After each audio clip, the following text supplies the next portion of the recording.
আপনারা জানেন বীরশ্রেষ্ঠ মতিউর রহমানের কবর পাকিস্তানের মশরুর বিমান ঘাঁটিতে, সেখানে লেখা ছিল গাদ্দার।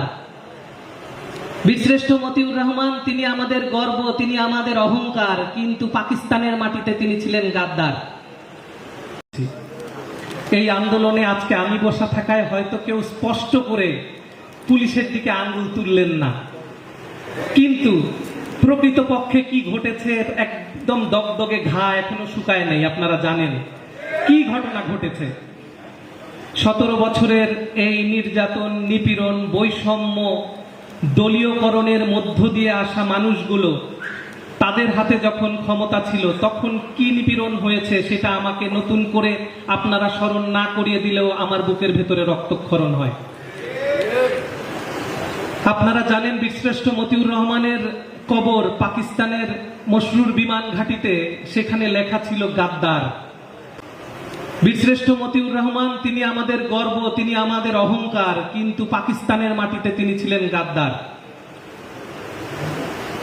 তো আন্দোলন চলাকালীন সময়ে আমরাও কেউ কেউ ছিলাম গাদ্দার, যাদেরকে বারবার ধরা হয়েছে, যাদেরকে বারবার নিয়ে যাওয়া হয়েছে, যাদেরকে বারবার তওবা করানো হয়েছে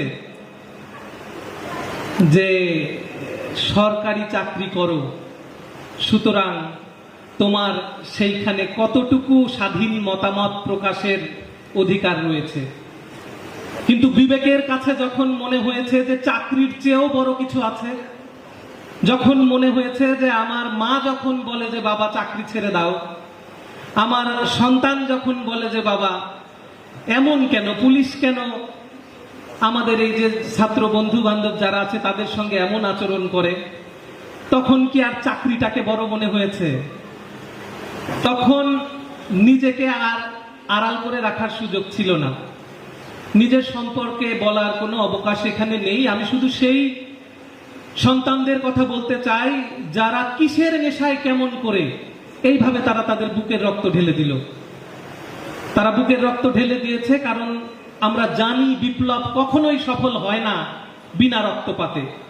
আমাদের পাশেই জন্ম বিপ্লবী নেতা সুভাষচন্দ্র বোস, তিনি বলেছিলেন give me blood I will give you freedom. একটা মানব শিশু যখন জন্ম হয় বিনা রক্তপাতে মানব শিশুরও জন্ম হয় না।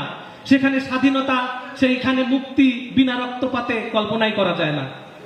সুতরাং একটা চরম আত্মত্যাগের একটা বিপ্লবের মধ্যে দিয়ে আমরা আজকে এসেছি। বারবার আমাদের ছাত্র নেতাদের কণ্ঠে উঠে এসেছে যে যে জুলাই অভ্যুত্থান, যে জুলাই চেতনা, যে জুলাই শহীদদের ত্যাগের কারণে আজকে আপনারা এখানে এসেছেন, সেইটার সঙ্গে যেন আপনারা বেইমানি না করেন। আমি বলি অবশ্যই তাই।